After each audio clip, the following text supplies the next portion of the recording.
Olá, pessoal. Você está mais uma vez no Direito e Segurança em Debate, o canal no qual nós nos propusemos a conversarmos a respeito das vulnerabilidades do ser humano, das instituições e das corporações nesse nosso admirável mundo novo, repleto de inseguranças. Por isso, até mesmo é o nome desse nosso canal, que tenta envolver essas inseguranças ou os alertas a respeito das inseguranças com a conscientização, a orientação a respeito do que é possível fazer para minimizar os riscos e os danos aos nossos direitos e também ao nosso modo de vida atual. Eu estou aqui com a minha amiga, a minha querida amiga professora, Andréa Willemin. Andréa, tudo bem? Oi, João, prazer estar aqui com vocês hoje novamente. É uma grande honra estar aqui trazendo essa temática tão fantástica, né? Eu digo fantástica no sentido de que é tão maravilhoso e ao mesmo tempo tão perigoso, né? Esse nosso novo mundo tecnológico digital. E é muito bom estar aí com você para a gente poder trocar ideia aí com os telespectadores, nossos ouvintes, os nossos alunos e avançar aí nessa temática tão ampla. E também aqui, como já nós estamos falando nos últimos episódios, né, sempre teremos a participação de um representante da sociedade. E será, na medida do possível, sempre a escolha será entre nossos queridos ex-alunos e ex-alunas, e por isso que aqui nós contamos mais uma vez com a Natália, minha querida ex-aluna, e que hoje também continua me acompanhando, tem a satisfação de me acompanhar na vida profissional, trabalhando comigo no Ministério Público. Natália, muito obrigado pela sua participação mais uma vez. Olá, muito obrigada pelo convite, doutor. Muito obrigada pelo convite, doutora Andréa. É uma grande alegria estar aqui presente mais uma vez e para aprender também, né, como sociedade, como operadora do direito também, porque é uma área muito nova e nós estamos, assim, o tempo todo se atualizando, tentando correr atrás, né, de informação. E eu gostaria de saber, já para iniciar, né, como nós, como sociedade mesmo, como operadores do direito, como cidadão comum, nós conseguimos nos proteger aí nesse mundo, nesse universo tão amplo que é o mundo digital. Quais são as medidas assim efetivas que nós podemos tomar de uma forma assim mais simples, de uma forma mais didática, assim, para nos proteger mesmo de crimes, de golpes, nesse mundo digital? Nós estamos falando, né, para contextualizar, nos últimos episódios, desde que iniciamos essa temporada do Direito e Segurança em Debate, falando a respeito dos impactos da tecnologia na sociedade e no direito, e, obviamente, entre os impactos são todas as vulnerabilidades ocasionadas aos direitos fundamentais, a nós, ao nosso modo de vida atual, ocasionado pela revolução tecnológica, pela evolução principalmente das tecnologias da informação e comunicação. A pergunta eu vou repassar a você. Né, nós aqui tentamos trazer com a cibersegurança uma camada de proteção, né, dentro do mundo virtual. Então, o que a gente percebe, né? A gente conversou aí num episódio precedente já como o direito protege o mundo virtual. E agora a gente tem que entender que quando a gente fala de direito digital, a gente fala de mundo virtual, nós estamos em áreas interdisciplinares. Significa o que isso, André? Significa que não adianta a gente agir só no modo jurídico, né? A gente tem que, é lógico que o modo jurídico é aquele que vai resolver o conflito gerado para a sociedade de uma forma global, mas nós temos ali dentro, né, desse mundo virtual regras que não são regras jurídicas, são regras de funcionamento de sistemas. Então a gente tem que lembrar que dentro do mundo tecnológico, nós temos tecnologias, e essas tecnologias funcionam com regras específicas de tecnologia, e elas precisam, né, de segurança para que elas não possam ser alteradas, manipuladas e trazer danos ou prejuízos ou ser instrumento de realização criminosa. Então, o que a gente vai tentar pensar num primeiro momento, né? Eu, no mundo virtual, eu tenho que, antes de mais nada, me dar conta de que ali eu preciso ter questões de segurança. João, aqui é legal a gente mostrar, né? Porque eu falo assim, ninguém sai na rua, pelo menos aí no Brasil, com um monte de cordão de ouro, dinheiro, carregando dinheiro na mão, com um celular no bolso de trás, né? A gente toma o quê, normalmente? Precaução, não é mais ou menos isso? Como que a gente faz numa situação normal para um convívio social? Fala mais ou menos assim, da nossa realidade. André, na nossa realidade em especial, se considerarmos, né, os megacentros urbanos, como é a nossa capital do estado de São Paulo, todo mundo vive em estado de alerta na rua. Né? É uma cidade que até nós podemos depois conversar também a respeito desse tema de maneira mais aprofundada. Né? É uma cidade que vive sob vigilância nas ruas, com câmeras de monitoramento nas ruas, e você vai parar em semáforo, você para com o vidro sempre fechado, né? Eu tenho a cautela de sempre desacelerar antes de parar no semáforo, por exemplo, né? Sempre ficar olhando no retrovisor, ou seja, é normal ao ser humano, em especial, repito, nos grandes centros, viver em estado de alerta, em razão da insegurança chamada insegurança pública, que trataremos ela em episódios futuros. E a pergunta, creio que você já introduziu, por que não adotarmos a mesma postura num mundo no qual os riscos são inúmeros? Talvez até em termos de quantidade de riscos, eu ouso dizer, quantidade de riscos são maiores do que os riscos que nós enfrentamos. Quantidade, repito, não qualidade, obviamente, não é? Porque na rua você pode ser morto, óbvio, a vida é o bem jurídico maior, mas em termos quantitativos, os riscos no mundo virtual, eles superam os riscos que nós temos na rua. Então, esse paralelismo que você faz, eu lembro até uma vez, André, que eu aprendi com você também, você pode até desenvolver um pouco isso, apresentando o paralelismo entre nós termos casa no mundo físico, com portas, janelas que nós mantemos fechados, né? E no mundo virtual, por que não termos essas cautelas também, não é? É bem isso mesmo, João, porque o que acontece? A gente tem um monte de precaução para poder tramitar no mundo real.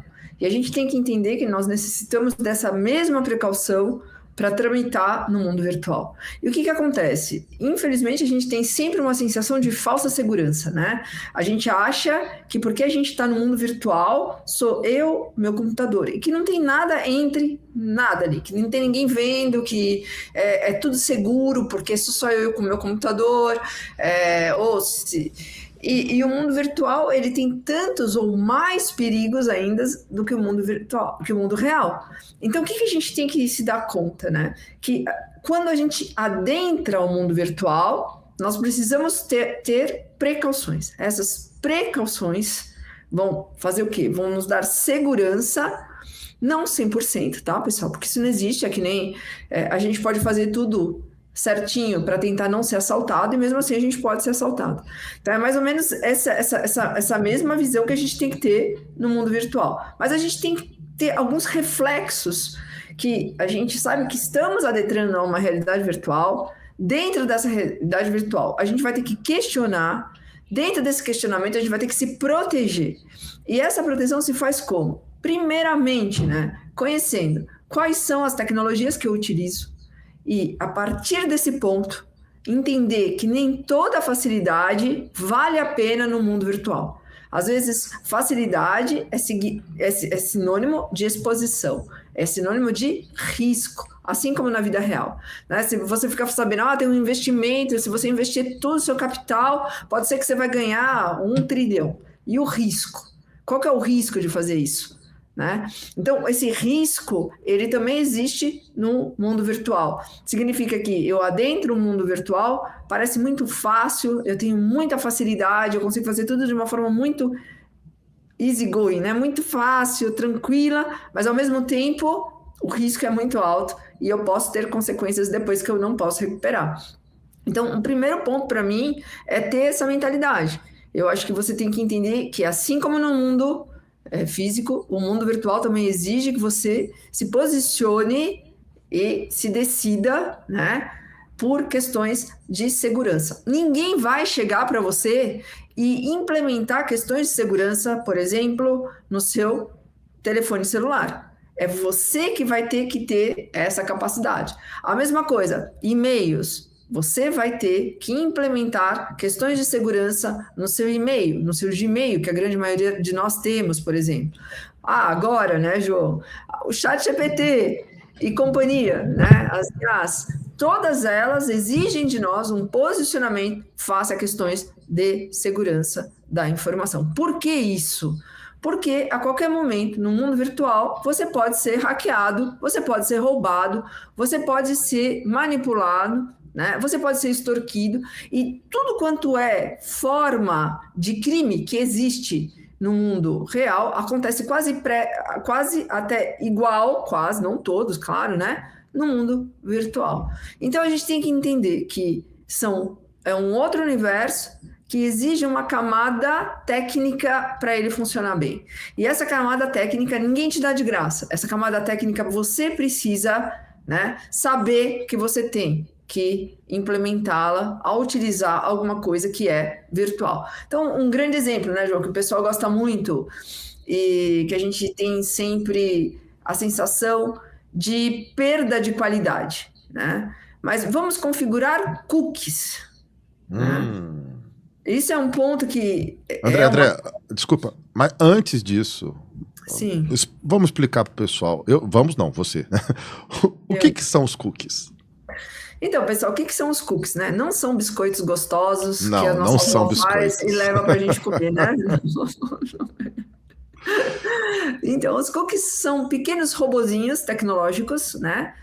Que são programinhas que são colocados dentro do nosso computador e até mesmo do nosso telefone, tá? Via aplicativos, para saber o que a gente está fazendo com aquilo, para pegar os nossos dados e para monitorar o funcionamento. Tem cookies que são extremamente técnicos e que são necessários para o seu funcionamento. Então, eu estou usando a internet, muitas vezes para a internet poder funcionar, ela tem que saber minha localização, ela tem que saber a minha rede, ela tem que ter várias informações para eu poder, por exemplo, abrir o Google, para eu poder abrir o Chrome, para eu poder abrir o Safari, enfim, para qualquer coisa. Então, a gente considera isso cookies técnicos. Mas, ao mesmo tempo que nós temos isso, tem outros tipos de cookies, novamente, são programinhas, né, que são instalados na hora que a gente abre o nosso navegador no computador, ou no celular, ou nos aplicativos, que vão estar ali e vão captar a nossa localização, vão captar, sem que você saiba, o consumo do seu aparelho, vão captar os seus dados pessoais, se tiverem disponíveis, vão captar a frequência e o uso que você tem feito do seu computador e do seu celular. Então tem muitas, as suas distâncias percorridas, né, os seus dados que tiverem por ali, e muitas das vezes sem você ter nenhum consentimento saber sobre isso, né? Não ter dado nenhum consentimento sobre isso. Então ao mesmo tempo que a gente tem um lado dos cookies, que eles são necessários para funcionar alguma coisa no nosso computador e a internet funcionar. De outro lado, ele também é usado de forma um pouco maliciosa, principalmente marketing gosta muito, porque fica captando tudo que você faz e deixa de fazer no seu computador, mas também aplicativos espiões, enfim, para muitas dessas coisas. Ficou claro? Muito, demais. E agora, o que tem? Como a gente se protege no âmbito dos cookies? Então, isso que acontece. Aparece uma janela de cookies e a maioria das pessoas faz o quê? Aceita. Quando você fala, eu aceito todos os cookies, você simplesmente está dizendo e está permitindo que qualquer tipo de cookie, ou seja, qualquer tipo de programinha, fique fixado no seu navegador. Então, ou seja, fazendo aquele paralelismo que a gente adora, né, com o mundo físico. É a mesma coisa que você chegar na portaria de um edifício e falar, pode entrar qualquer pessoa, não é? Exato. Qualquer um, pode entrar qualquer um, não tem problema, né? Exatamente. Então, o que você tem que fazer? Você tem que aprender a filtrar os cookies quando você recebe esse alerta e só aceitar cookies essenciais, por exemplo. Agora, tem gente que fala para mim assim, André, eu não ligo que fiquem mandando propaganda, eu não ligo que fiquem me perseguindo, né, me seguindo dentro, fiquem sabendo o que eu faço ou deixo de fazer no meu computador. Então, pessoal, só que Aí você abre o que a gente chama dentro da cibersegurança de uma brecha de vulnerabilidade. Você mesmo está abrindo a possibilidade de, junto com esse eu aceito que você deu no seu navegador, permitir que programas, não apenas programa espião, mas que algum programa malicioso, né, com um vírus, por exemplo, se instale juntamente ali e na hora que você clica, ou na hora que você abre uma aba, ou você faça um link, contamine todo o teu ambiente e acabe trazendo algum tipo de problema para você. A mesma coisa, você pode ter essa dificuldade com o seu telefone. Você baixa aplicativos, né, que não são aplicativos de lojas oficiais, que são aplicativos maliciosos, que junto tem um pequeno programinha por trás daquilo que você acha. Então você acha que ele baixou um joguinho grátis, mas na verdade esse joguinho grátis tem cookies escondidos que pode permitir uma brecha de vulnerabilidade e por ali se infiltrar vírus. Então, tudo no mundo digital é interligado e precisa ser muito pensado. Nada que aparece para vocês é sem uma consequência real depois que você vai estar enfrentando no teu mundo virtual. Então, quando aparece aquele, né, eu brinco com isso, todo mundo odeia, mas para que fica aparecendo essa janela de cookie? Eu tenho que ficar toda hora clicando. Tem, porque cada hora que você fecha teu navegador e abre o teu navegador de internet, tá? Tô falando aqui do Google, tô falando aqui do Chrome, tô falando aqui do Safari, tô falando aqui do Opera, enfim. Quando você abre e fecha esses navegadores, eles podem instalar e desinstalar. Então, toda vez que você reabre, ele vai perguntar de novo, porque ele vai reinstalar novamente, né? Então, a gente tem que ter algumas familiaridades com isso e entender que ele não está ali para atrapalhar a abertura, né? Ele está ali para proteger, te dar a opção de evitar de ter esse tipo de exposição. E a outra coisa que eu acho muito interessante falar também, João, é a abertura das abas, né? Porque muita gente abre milhões de abas, por exemplo, num navegador e deixa tudo aberto. Novamente, a gente está criando o quê? Vulnerabilidade, porque se você já não filtrou os cookies e ainda deixa as abas do seu navegador super abertas, o que acontece? Você aumenta de novo a exposição e é muito mais fácil de infiltrar vírus e de trazer algum tipo de perigo para o teu ambiente virtual. E aí o que acontece? Você passa a ser um alvo, né, exposto ali, e os hackers, né, que são aquelas pessoas que conseguem acessar sistemas à distância, conseguem ver essas vulnerabilidades que tem no seu sistema e te invadir. Por que eu estou trazendo o termo do hacker aqui para vocês? Porque vocês têm que entender que vocês não estão sozinhos caminhando na internet. E porque a Andrea já deu aula para hacker também. Ou seja, ela também é hacker. Então pronto, pode continuar, Andrea. Vocês não estão conversando sozinhos não é uma conversa solitária, eu e o meu computador. Entre eu e o meu computador tem todo um caminho enorme, e esse caminho enorme, a todo momento, assim como uma estrada que leva para infinitos destinos, certo?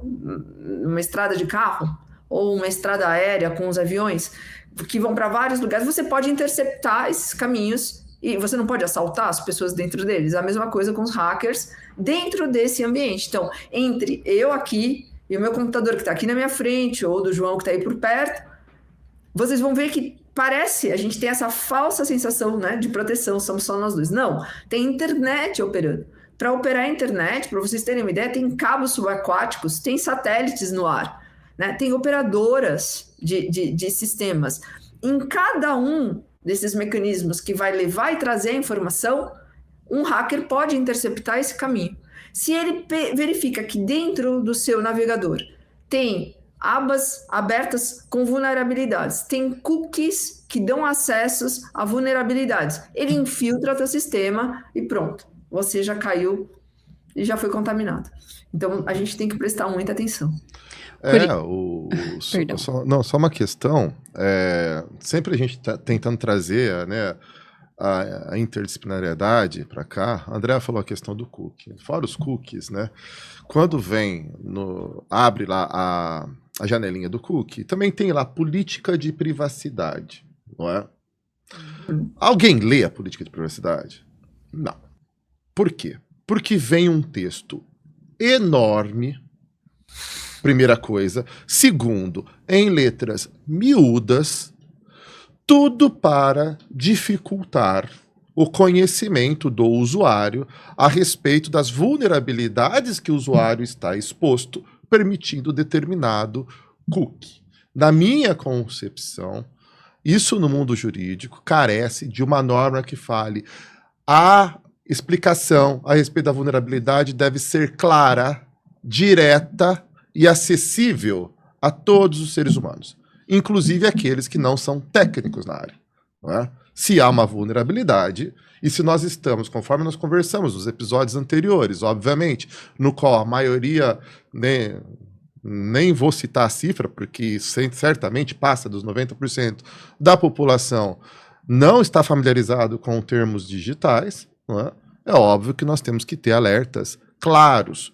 Se há uma vulnerabilidade no sistema que aquele fornecedor está colocando para o uso, ele é obrigado, porque o hipossuficiente nessa relação, nós que estamos acessando. Eu que não sabia, não é você que está ouvindo, eu não sabia, eu que sou promotor de justiça, professor acadêmico, eu não sabia o que o André acabou de falar, que deixando várias abas abertas, você corre mais risco.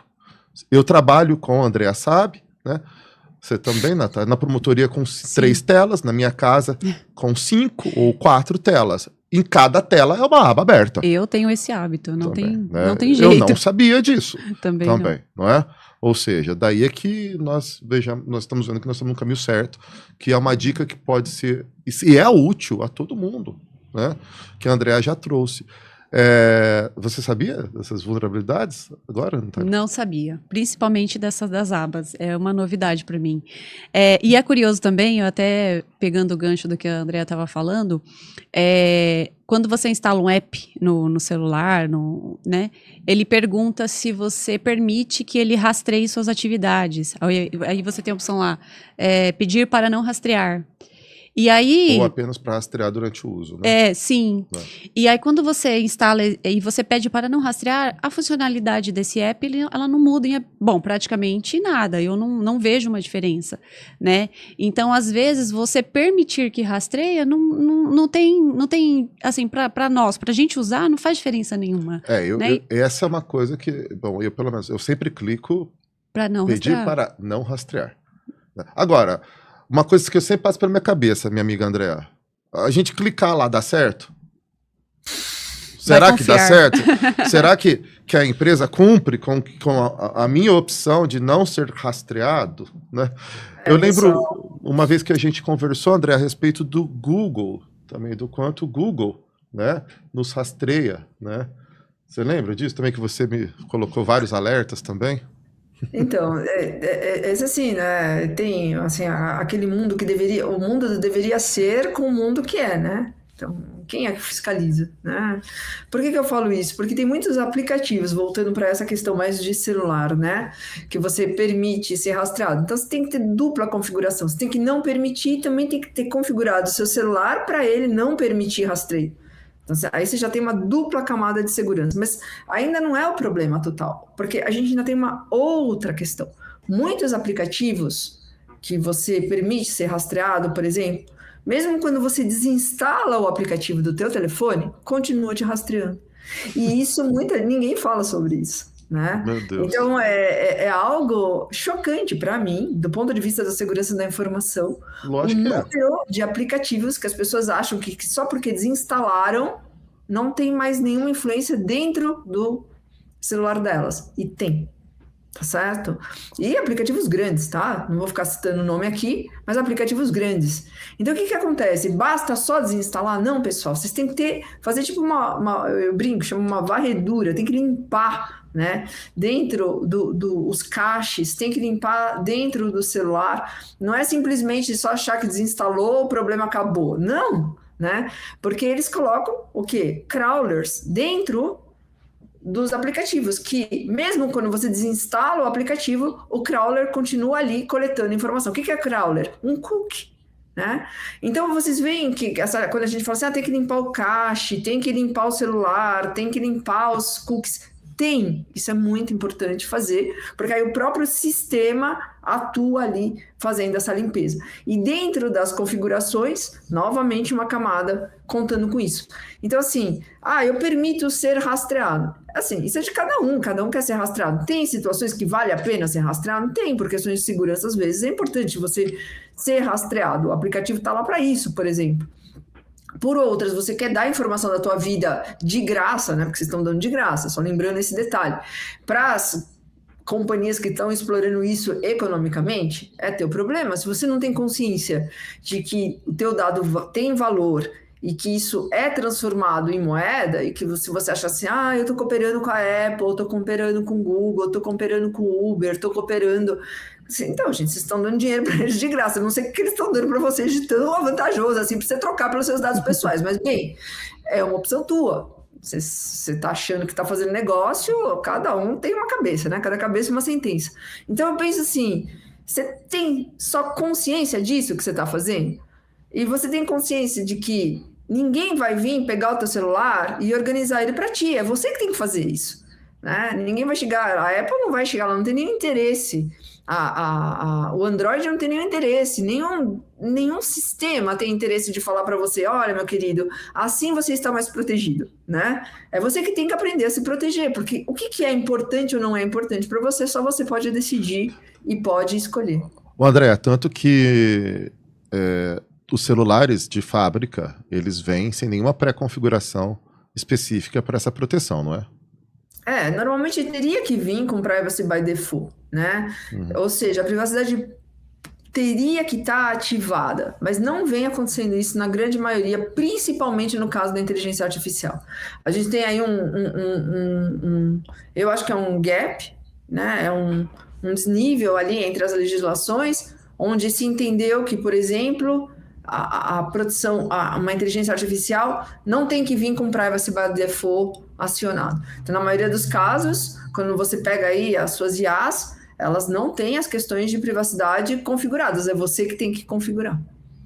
Meu Deus, nós temos tanta coisa nessa seara. Vamos continuar. Sabe o que eu queria também conversar nessa seara? Aí é um pouquinho, né, do pouquinho que eu posso contribuir, porque nós temos que ser, eu falo, na vida profissional e acadêmica, né, o que falta, acho que é um pouco de humildade, por vezes, né, no cotidiano que a gente enfrenta. E nessa área de direito e tecnologia, por vezes nos deparamos, infelizmente, com profissionais da área jurídica que não têm a humildade necessária para saber que quem sabe dessa seara técnica é o especialista de ciência de dados, ciência da computação, não é? Como é a Andrea, que tem formação na Suíça, né, em várias universidades específicas, né? Eu, como jurista que sou, é óbvio que eu tenho que me reduzir a minha insignificância em termos tecnológicos.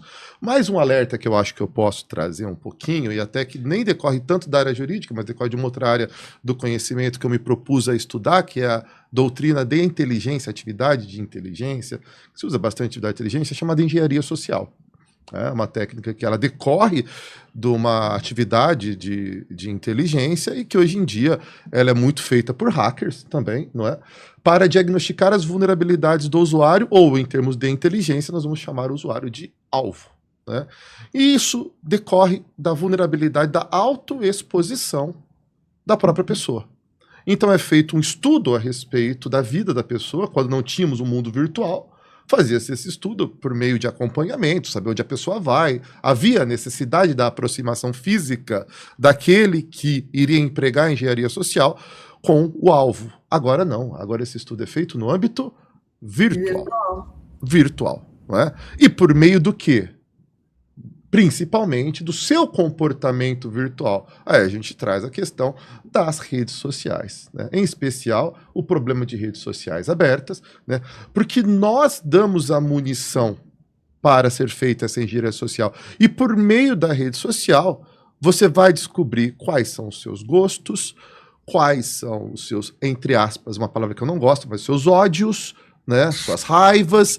E aí, por vezes, vai vir a técnica que o hacker muito bem coloca, que eu gostaria que a Andrea até pudesse explicar, uma técnica que se chama phishing, né? Pescaria, né, Andrea? Isso, pescaria. Então, Vai pescar você, né? Vai pescar as suas informações. Vai te jogar uma isca e você vai cair, vai ser pescado, né? Na verdade, né?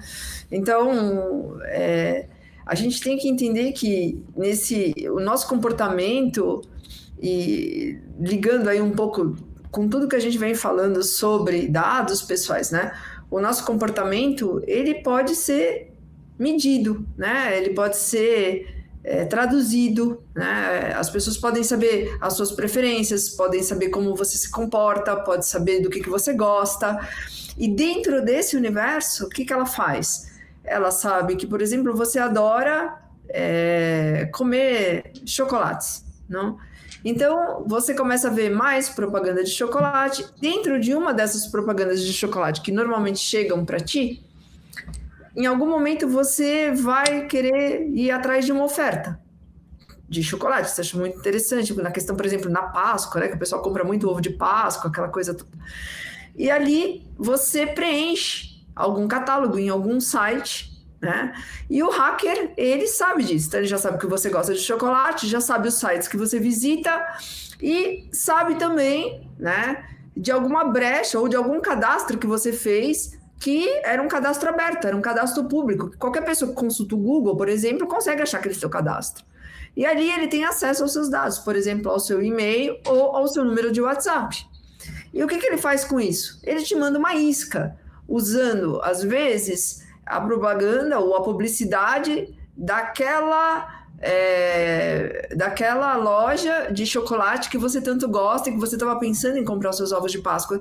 Nesse momento, você vê lá uma oferta irresistível, você está com total confiança e segurança de que primeiro você viu na sua rede social, você fez um cadastro com eles, então você fala assim, não, isso aqui existe, isso aqui é 100% real, eu vou comprar.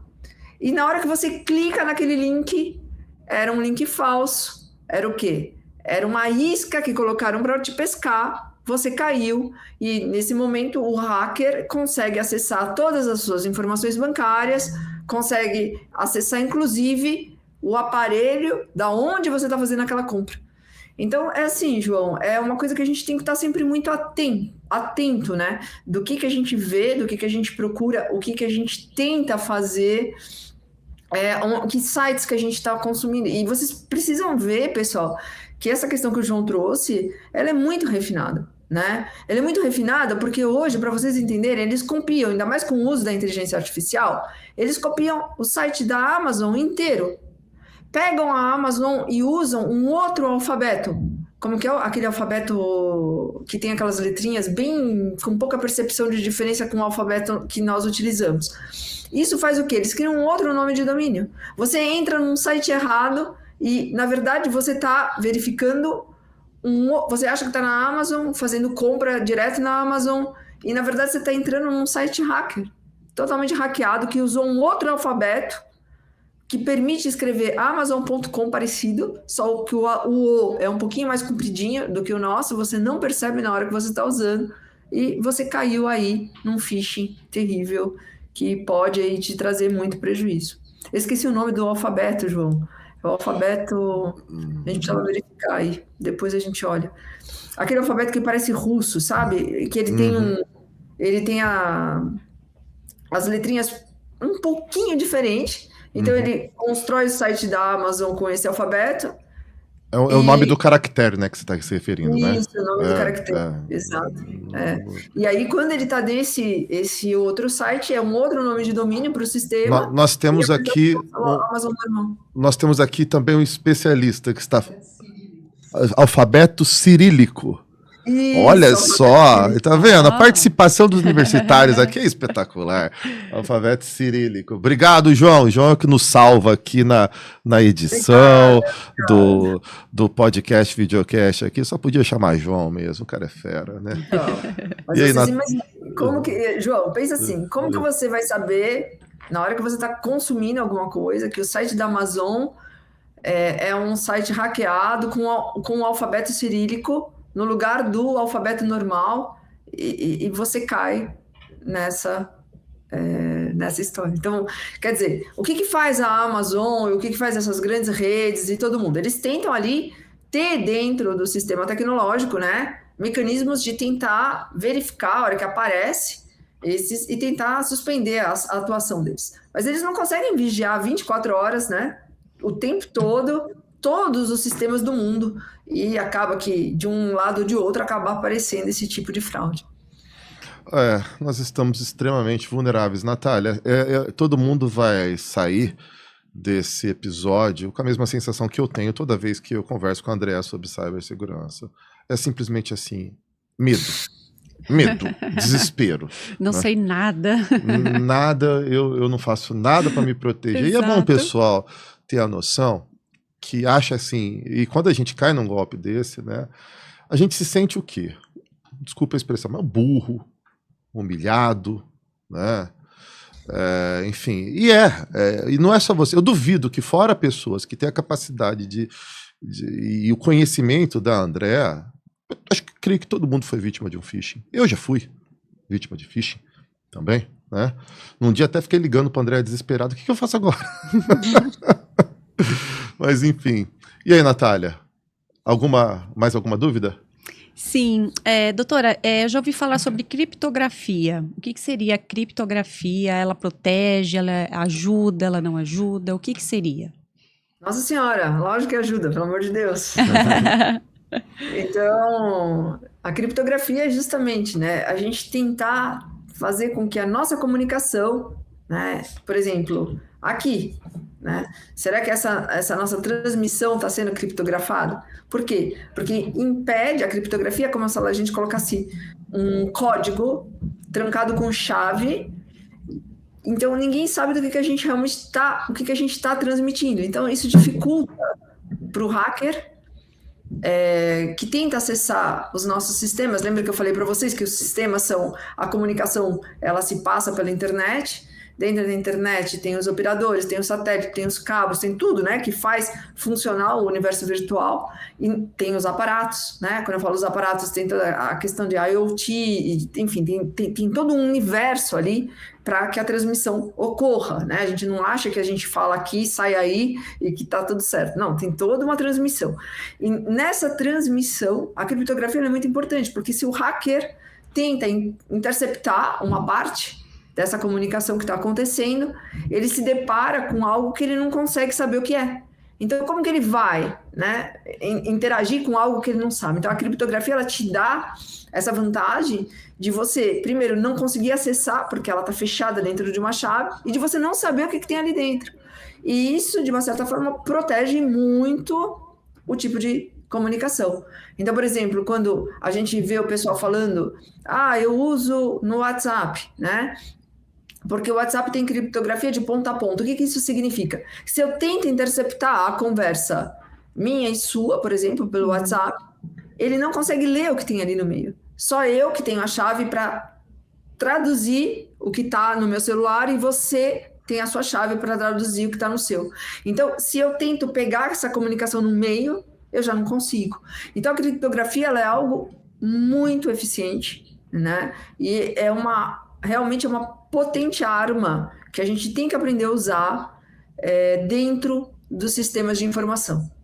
Qual a dificuldade, né? Oi, fala, João. Não, eu ia, de novo, trazendo um pouco da interdisciplinariedade, né? Esse tema da criptografia é muito interessante, o histórico dele, inclusive, né? Criptografia, André, por favor, a parte técnica, me corrija se eu falar besteira. Mas é uma codificação da informação, né? De maneira que só saibam a informação o remetente e o destinatário. Isso é criptografia. A criptografia ela se desenvolveu principalmente na humanidade sempre em tempos de guerra, porque havia necessidade dos generais, dos comandantes encaminharem a informação, as estratégias de guerra para os executores. E essa informação não poderia ser interceptada. Estou falando aqui, né, remonta dos estudos, isso tudo é estudo de inteligência, por exemplo, 400 anos antes de Cristo, Esparta já usava. Júlio César utilizou a criptografia já também. Mas é óbvio que a comunicação era por papel, né? Era por meio físico, né? até por pombo-correio já foi utilizada também. E aí, mas era uma criptografia muito simples. Eu acredito que quem está nos ouvindo, quem já foi criança, né, deve ter brincado de criptografia. Não brincou já, André, na escola? Quando, não sei se... Eu lembro que fazia assim um papelzinho e mandava assim o código para o paquerinha identificar. Ele tinha que ficar descobrindo o código, né? Que era. Então era o quê? Um código. A letra A era igual uma bola, a letra B era igual a um quadrado, né? Ou seja, aí se você transforma o quadrado, você precisa saber o que significa o quadrado da bola para o interlocutor descobrir o que é a mensagem. Ou seja, é uma maneira muito pueril que eu estou tentando explicar o que é a criptografia, ou pelo menos, né? Mas hoje em dia o que se desenvolve é a criptografia ponta a ponta, ou também chamada de criptografia assimétrica, não é? Que trabalha com mais chaves de encriptação, correto, André? E por isso que é tão difícil e praticamente impossível se saber isso. Então, o que foi desenvolvido na época e também foi usada uma criptografia um pouco mais avançada, só para saber, na Segunda Guerra Mundial, pelas forças alemãs, né, que levou até a ser formado nas forças aliadas uma força-tarefa de cientistas liderado por Alan Turing, que inclusive tem um filme específico sobre muito interessante. Muito legal, muito bom. Para decifrar o que a criptografia era feita pela máquina Enigma, a máquina alemã, para decifrar, até que eles conseguiram quebrar o código de encriptação e decifrar as mensagens que eram transmitidas, né, pelos inimigos. E isso foi uma das chaves do sucesso, inclusive, para as forças aliadas, né? Ou seja, trazer um pouquinho também da área que me compete, Andréa, não é a área técnica, mas tentando ajudar a população a entender. E isso que foi criado, né, no âmbito de guerra, olha só que interessante, né? Para nós, hoje em dia, é extremamente importante para manter a nossa privacidade, a nossa intimidade e a segurança das nossas comunicações. É mais que isso, João, é toda a base da sociedade tecnológica, porque também, dentro hoje das transações financeiras e toda a proteção e segurança que existe dentro do mundo virtual, né, da gente poder, por exemplo, ter as senhas, não? Todas elas usam a criptografia como nível de proteção. Então, a criptografia, o que ela faz? Ela te dá uma camada de proteção com esse código que é criado ali em cima, que dificulta o hacker de acessar a informação que está guardada dentro desse encapsulamento da criptografia. E hoje a gente pode dizer que é um dos pontos básicos, né? Da gente entender que não tem como funcionar nada sem criptografia. Então a gente tem que entender que tem criptografia dentro do nosso banco virtual, tem criptografia nos nossos e-mails, tem criptografia nas nossas comunicações, e o tempo todo isso é exigido. Mas a gente tem que entender também que tem muito sistema que para fazer economia financeira não usa a criptografia. E aí acontece a grande maioria dos vazamentos de dados e das exposições e riscos de não ter a criptografia. E um ponto muito importante para vocês entenderem também é que tem dois tipos de criptografia que a gente tem que saber que existe. Uma criptografia que se dá enquanto a informação está caminhando, que a gente fala que é a criptografia em movimento, então ela sai de um ponto e vai para outro, ela acompanha a informação o tempo todo. E a criptografia dentro das bases onde a informação está guardada, né? Mas por que eu estou falando isso? Porque vocês estão vendo que a gente tem muitas vulnerabilidades, porque às vezes informam para a gente que tem criptografia, mas só tem criptografia na base aqui, vocês estão vendo? Na hora que a informação está guardada.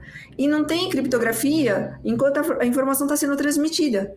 Aí o hacker vê essa vulnerabilidade e ataca aqui, vazamento de dados. Outras vezes falam que tem criptografia, e só tem criptografia enquanto ela está sendo transmitida, mas não tem na hora que ela está parada. E aí o que acontece? Você vai lá, invade uma base de dados onde fica guardada a informação e consegue acessar tudo.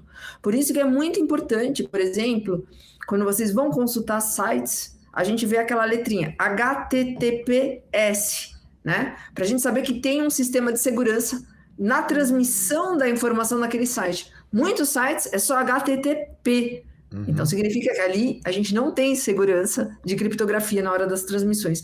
Então, a gente tem que ficar muito atento, porque, como o João falou, é muita coisa, pessoal. São muitas camadas, são muitos níveis, é muita tecnologia envolvida. Em cada tecnologia, as brechas e as diferenças vão se abrindo e vão se criando e a gente tem que estar sempre muito atento. Mas a criptografia é realmente algo fundamental para manter a proteção, né, das transações online, sejam elas desde assinatura digital, seja ela de cartório virtual, de tudo. Tudo é uma base que a gente utiliza ali, que precisa ter esse conhecimento para a gente poder avançar com segurança e fazer as transações de forma adequada.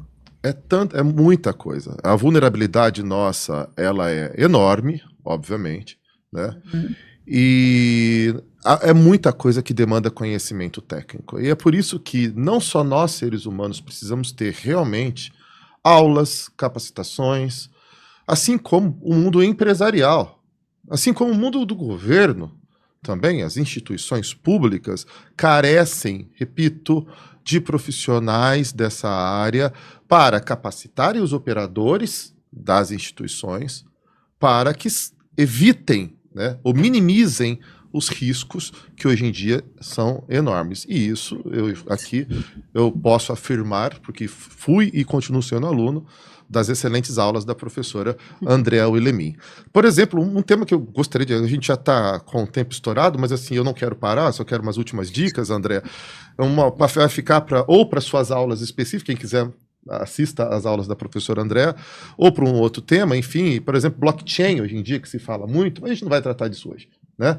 Eu quero questões mais específicas e mais simples, porque aqui a gente também está partindo do básico, né? Nós estamos vendo aqui, falando de vulnerabilidade, e o André falou, olha, tem que fazer isso, tem que fazer aquilo, tem que fazer aquilo. É assim. Eu já falei em episódio anterior e vou repetir aqui, né? A teoria da segurança é pautada por ausência de preguiça, ausência de comodismo. Não tem como estar seguro e estar cômodo. E o que a gente sempre ouve da população, por exemplo, na questão do cookie. Ai, eu tenho que desativar. A gente está falando só de desativar, não está nem falando de ler. Não é? E todo mundo nessa civilização... Não quero. Não quero, aí não desativa. Na situação nossa, na qual nós queremos cada vez mais prazeres imediatos, não queremos desprazeres, a gente abre mão das nossas camadas de segurança. E entre duas questões que eu gostaria, André, que fizesse esses comentários finais, para mim são de enorme relevância, e são os princípios básicos, é a questão de uma configuração de uma senha forte, e a questão da utilização da proteção de dupla camada para os e-mails, para as redes sociais, enfim, para o banco, né? O que seriam, como seria a necessidade de uma senha forte e o que seria essa proteção em dupla camada, dupla proteção, André? Então, pessoal, esse é um ponto bem importante, João, porque a gente usa a senha para tudo, né? E a gente tem que entender que se a gente usa sempre a mesma senha, se essa senha ela é exposta em algum tipo de vazamento de algum sistema, ela pode ser capturada e depois ela pode ser reutilizada em tentativas infinitas, principalmente agora com a inteligência artificial, em todos os seus instrumentos que tem senha, né? Por um hacker ou por um sistema especializado em hackear. Então, quando a gente fala em senha forte, são senhas que o próprio hacker tem dificuldade de decifrar, porque ela envolve diferentes caracteres, ela envolve diferentes números e isso cria um vetor, cria ali uma senha que realmente o hacker leva muito tempo de conseguir adaptar e adentrar. Mas mesmo com isso, mesmo tendo uma senha forte, não é suficiente a gente ter a mesma senha, mesmo que ela seja super forte, para todas as senhas que nós utilizamos. Então, o que acontece?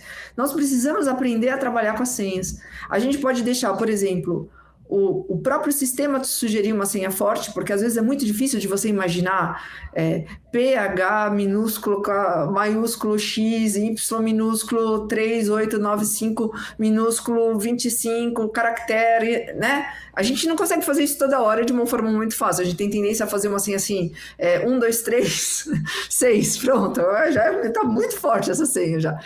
Qual o problema? 1, 2, 3, 100 é muito fácil para o sistema próprio tentar A hora que ele vê lá, aqui precisa de uma senha, ele vai lá, tenta 1, 2, 3, 6. Agora, para ele conseguir testar uma senha forte, leva muito tempo e muitas repetições até ele acertar. E aí, isso faz com que a gente ganhe em segurança, tá? Não é perfeito, mas ganha. Só que o que acontece? A gente tem que repetir esse processo para todas as senhas que a gente tem. E como que eu faço isso, André? Então, aí vem alguma coisa que hoje a gente não vai poder explicar aqui como funciona, mas já fica a dica aí para quem tiver interesse de pedir para a gente fazer uma aula mais específica sobre isso, que é usar cofres de senha. A gente tem que aprender que no mundo virtual você precisa ter cofres com as suas senhas. Por quê? Porque você precisa de ter uma senha forte para cada senha que você tem. Né? Então, e outra coisa também, cuidado, né? A pessoa fica memorizando senha no navegador, memorizando senha no celular e depois esquece que pode perder o celular, pode perder o computador e alguém acessar e ter acesso às suas senhas. Então, senha, ela precisa realmente estar muito bem guardada. E como que a gente guarda a senha? Em cofre de senhas. Mas só ter a senha não é algo 100% eficaz, porque eu vou testando, vou tentando 1, 2, 3, 4, 1, 2, 3, 4, 5, 1, 2, 3, 4, 5, 6, até conseguir achar. E vou alternando com números, com maiúscula, minúscula, com caractere, e uma hora eu consigo achar a senha. E tem robozinhos que fazem isso hoje em dia, né? Óbvio. Não. Isso, só ficam coletando senhas que a gente vê que estão ali na internet e ficam testando até conseguir decifrar. Então, o que acontece? Muitos sistemas agora são configurados para ter um segundo fator de autenticação. Além da senha, a senha bateu, deu certo, ele vai te pedir um segundo fator. Esse segundo fator pode ser a sua digital, esse fator pode ser a sua biometria, esse fator pode ser uma senha que é enviada para um outro dispositivo que você já deu como dispositivo seguro e que o hacker naquele momento não tem acesso. Então, normalmente você tem uma device, você tem uma coisa virtual, que é a senha, e às vezes você tem uma coisa física, que te obriga, por exemplo, a fazer uma outra conexão com um outro instrumento, né, com outro aparelho, que o hacker não vai estar tendo aquele acesso simultâneo. Para que isso? Para dificultar, né, esse acesso. Então, a senha, mesmo uma senha muito bem elaborada, pode ser hackeada. Para que a gente evite esse problema, a gente precisa da dupla autenticação. Então, por exemplo, muitos de vocês já devem ter visto aí alguns aplicativos, né, que te dão esse segundo fator de proteção. Na hora que você coloca aquela senha, mesmo que ela seja forte, aparece nesse aplicativo do seu celular um pedido, né? Confira qual dos 3 números aqui também está aparecendo na sua tela. O que dá? Para quê? Para te dar essa garantia de que você é você mesmo, que não é uma terceira pessoa que conseguiu fraudar a sua senha e que vai acessar a sua informação. Então, trabalhar com 2 fatores de proteção é muito importante. Só que assim, pessoal, precisa de muita organização, né? Para ter cofre de senhas, para ter duplo fator de autenticação, porque senão vocês ficam perdidos aí no meio de tanta coisa que tem que fazer. Mas tem que tomar, é uma questão de hábito também. Tem que ir pouquinho a pouquinho até conseguir avançar. Não repetir senha também, né? Não, isso nunca. Na senha usar caracteres especiais, maiúscula, minúscula, números, não é? E quanto mais longa, mais difícil de quebrar, né, André? Normalmente vocês devem criar frases, se vocês não querem criar só com caracteres, e criar frases, e no meio dessas frases colocar que só vocês conheçam, e colocar algum caractere especial e simplesmente sempre alterar com letra grande e letra pequena, né? Para você ter essa dificultar ainda mais um tipo de acesso. Pessoal, por que não pode ficar repetindo senha? Por causa do que eu falei logo no começo. Porque quando você repete senha em vários locais, tem lugares que são seguros, tem lugares que não são seguros. E pode ser que essa senha vaze e alguém tenha acesso a ela e começa a aplicar essa senha em todas as coisas que ele acha o seu nome, o seu e-mail, enfim, até encontrar algo sobre você. Então, por isso que a gente não pode, porque senha sempre vaza, tá certo, pessoal? Isso é...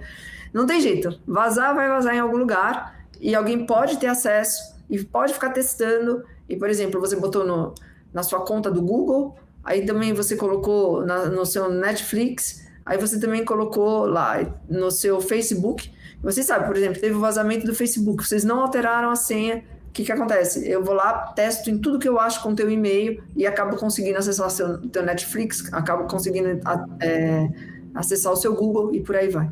Então a gente tem que ter essa noção de que é necessário duplo fator, não repetir senha nunca, tá? Senha pequena também não dá muito certo, precisa ter no mínimo 8 caracteres e mesmo assim já é considerada hoje uma senha pequena por causa da inteligência artificial.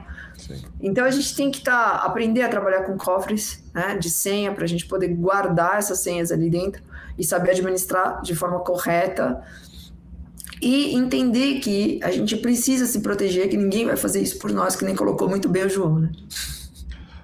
Pessoal, eu confesso que eu adorei o episódio, muito, gostei demais, André. Sempre que eu te ouço falar sobre cibersegurança, quanto mais inquietos eu acho nós ficarmos, mais revela o sucesso da sua fala, né? O objetivo aqui, realmente, desse nosso projeto, como eu falo desde o início, como nós falamos desde o início, é a conscientização, é a orientação e, se possível, trazer alguma coisa boa para a sociedade para evitar, né, ter danos na sua vida. E eu acho que esse episódio foi espetacular nesse ponto. O que você acha, Natália?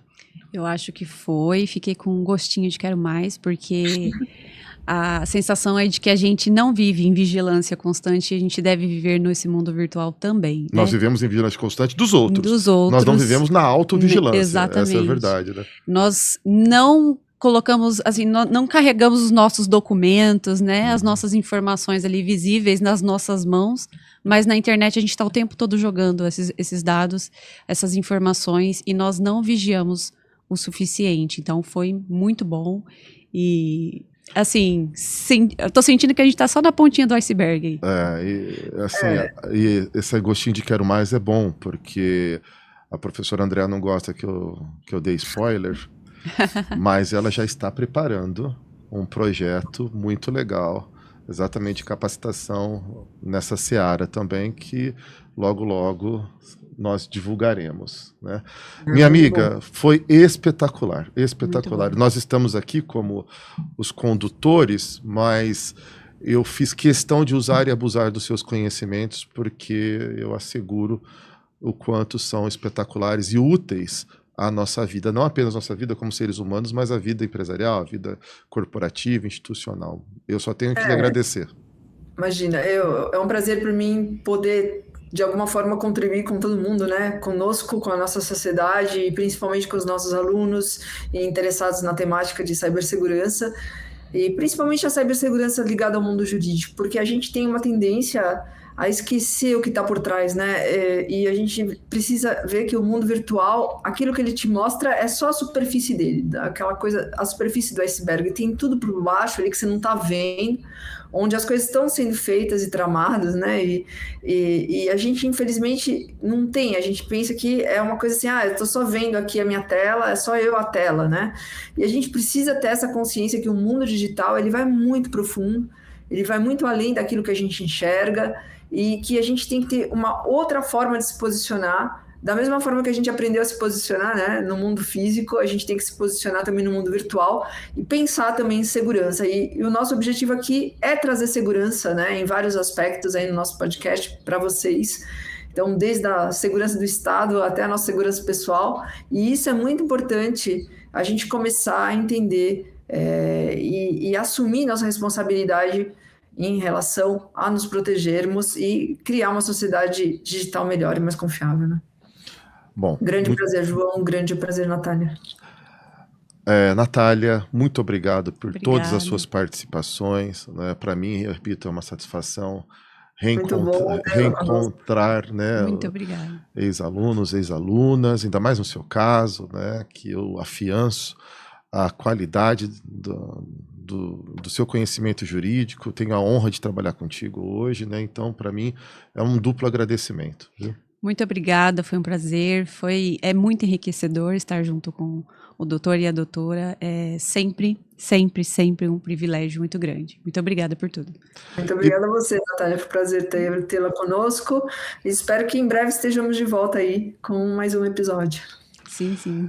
E obrigado a você que nos acompanhou até agora. Nós superamos e muito o tempo previsto para o episódio, mas, como eu já mencionei, quando a conversa é boa, acho que o tempo vai fluir muito rápido e também, né, não é caso de limitação. Então, se você está gostando dos nossos episódios, curta o canal, comente, sugira novos temas, compartilhe, divulgue, porque o objetivo aqui, como nós falamos desde o começo, é realmente disseminar informação de qualidade para a proteção da sociedade nas múltiplas versões de insegurança que nós nos deparamos no nosso dia a dia.